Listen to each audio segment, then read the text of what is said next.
Hi, I'm Dr. Jeff Nickel. This is the story of Sherman, a cat who learned to hate going to the veterinarian. This sad turn of events led to serious challenges for this fine kitty. When I first met Sherman, he was a sporty little gray and white feline youth of about 8 weeks. During my first exam room encounter with him, he stood up for himself. I respected his strength of character. I vaccinated him and neutered him, events that left our professional relationship unscathed. Sherman's family consisted of Bonnie and Rick, a couple of genuinely committed pet parents. This little kitty was treated well everywhere he went. He was on his way to an excellent life. I encountered Sherman from time to time for the usual juvenile bumps and bruises. I always found him to be cooperative and enjoyable. His folks wanted only the best for him, making my job as his doctor that much easier. Then there was a job transfer to California. I really liked that little family, so I was sad to see them go. One day, about 8 years later, I was surprised to receive an email from Sherman's mom, Bonnie. She was happy to report that she and her husband, along with Sherman, had returned permanently to Albuquerque. This good lady had a question or two about her cat. His appetite had been gradually diminishing, and she was concerned that he was losing weight. Bonnie hoped that I could advise her regarding a different diet for her special cat. Like many caring cat parents in this situation, Bonnie and Rick had already tried a PetSmart cart full of savory, tender, gourmet, fancy, yummy, and elegant morsels, but Sherman was losing interest in their offerings. Evidence-based medicine requires a doctor to diagnose first and treat second. Cats who lose their appetites aren't finicky. They're sick. Bonnie acknowledged that it had been a long time since Sherman had seen a doctor. It wasn't that she and Rick didn't feel that it was important. Sherman just hated going. During his first veterinary visit after moving to California, several years earlier, the staff had taken Sherman to the treatment room for his vaccination booster. His folks heard their boy cry out, but he was returned to them in apparently good form. They took him home unconcerned. But the next time routine care was needed, after a lot of pushing and shoving and coaxing and cajoling to get Sherman into his carrier, he became intensely aggressive toward the doctor and staff. Trying a different animal clinic the next time brought a near identical result. Believing that cats, especially those living indoors with doting pet parents, don't really need a lot of preventive care, they gave it up. Cats are pretty adept at managing their own health anyway, aren't they? Actually, cats have as much need for annual exams and preventive medicine as anyone. As they age, their problems can advance faster, making twice-yearly exams the best way of catching problems early enough to make a difference.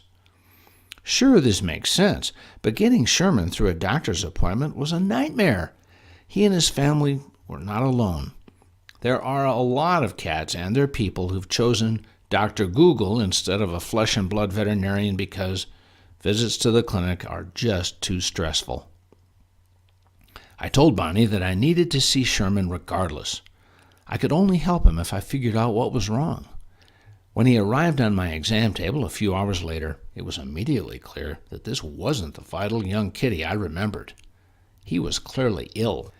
Not only would he need a thorough exam, blood and urine tests would be essential to an accurate diagnosis. If I had one of our nurses restrain Sherman, I knew he would freak out and fight hard to get loose. His defensive aggression would be even worse the next time. Cats who struggle hard, especially those who are seriously ill, are at risk of sudden death.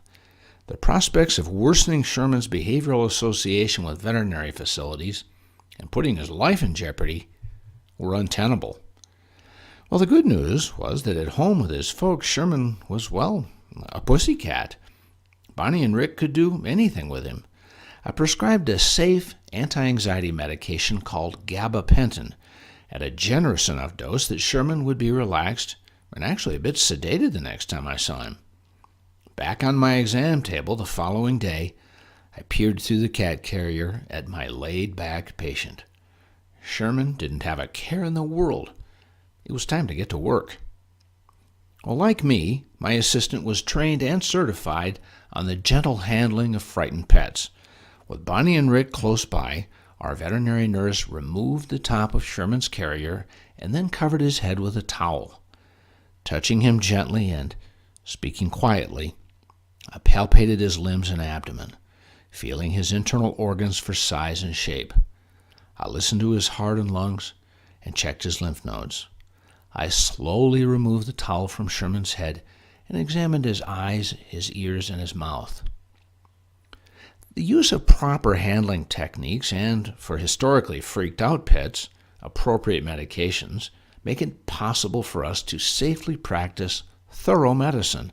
Not only was the gabapentin given at home a couple hours earlier causing Sherman to be downright compliant, this medication is also a pain reliever. Drawing blood and urine was quick and easy.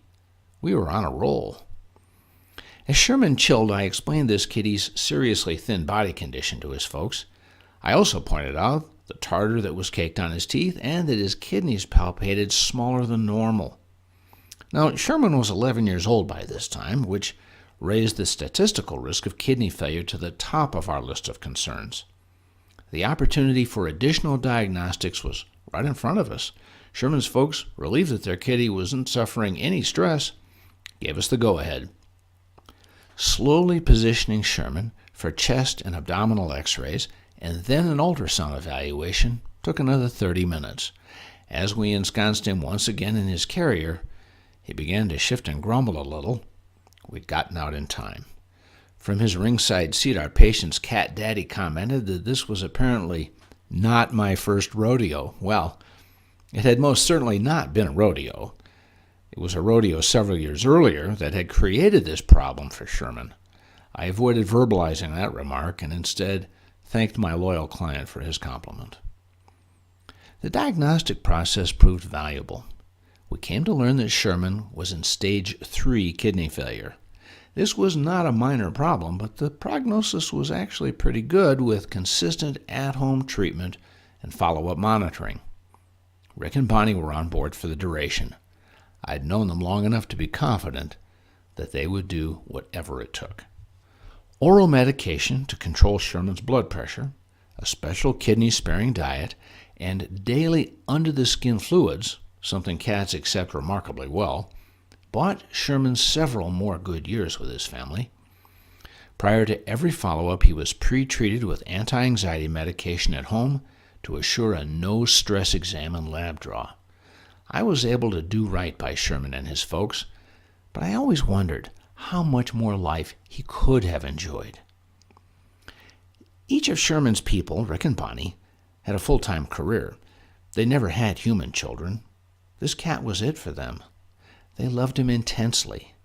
They certainly would have brought him in for annual exams and routine labs as recommended, but for one major problem. With just one serious scare, their kitty innately employed the behavioral principle of one-event learning. Members of any species can be classically conditioned to associate a strong emotion-based reaction with a particular context, but cats, like no other, are masters of one-event learning. Had Sherman lived to be 30, his terror in veterinary clinics would have never faded. Cats are wonderful pets, but they can be fussy, can't they? I mean, they seem so aloof and independent. They might come when called, or maybe not. Even with my specialized training and experience, I often wonder what they're thinking. Well, those of us who can't imagine living without cats accept them in spite of those differences, and in many ways because of them. Cats don't fully understand us either, but they love us anyway. I've always believed that my cat set a good example for acceptance. Now, these creatures have become the most popular pet species in America because, according to cat owner surveys, busy people believe that they're low maintenance. We need a stay-at-home companion who's just fine whether we're there or not. Cats require less medical management than dogs and pretty much care for themselves. Really? No, not really. That badly flawed notion is widely believed because cats hardly ever complain. Okay, I know a few of them who are serious chatterboxes, but we'll tackle that challenge another time. Setting cats up for a long and excellent feline-specific life in a human domicile requires a serious understanding of who they are and what they need to thrive. These pets are actually very different than you and I. Sometimes referred to as socially asocial, cats certainly form relationships, but they don't rely on them for survival. Even when caring for their young, cats don't naturally look out for each other. If they're sick or hurt, they don't cry out to their comrades for aid. Instead, they get small and try to power through it on their own. So, when they're well, they're predators. But if they're feeling weak and puny, they hide out to avoid being prey. This is not how humans operate, but if we're going to have feline companions and treat them well, we'd better play the hand we're dealt and manage our cats like cats. Cats are not human wannabes, and they're not little people in furry suits. So, how can you know if your cat is sick or well? Well, since you can't rely on them to limp if their leg hurts or puff and blow if they're struggling to breathe, you'll need to be observant in ways that are not intuitively human.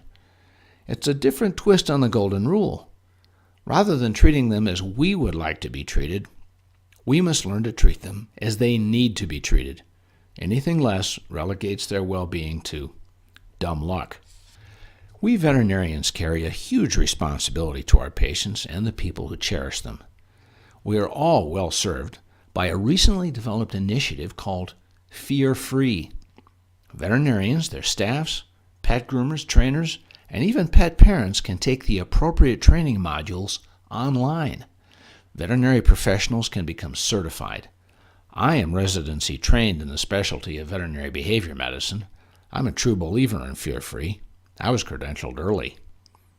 We have good methods for helping pets who've already learned to react to veterinarians with defensive aggression. But, as is often true in life, avoidance of the initial life-altering event is undoubtedly best for everybody, most importantly the pet. Fear-Free certified veterinary facilities are the best. Look for the Fear-Free logo on their websites. I hope you find this information useful. You're welcome to share this podcast with any of your pet-loving friends. If their cats are nervous during veterinary visits, well, they'll be glad for the advice.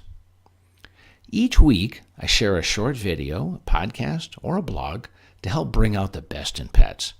You can sign up at no charge on my website, drjeffnicol.com.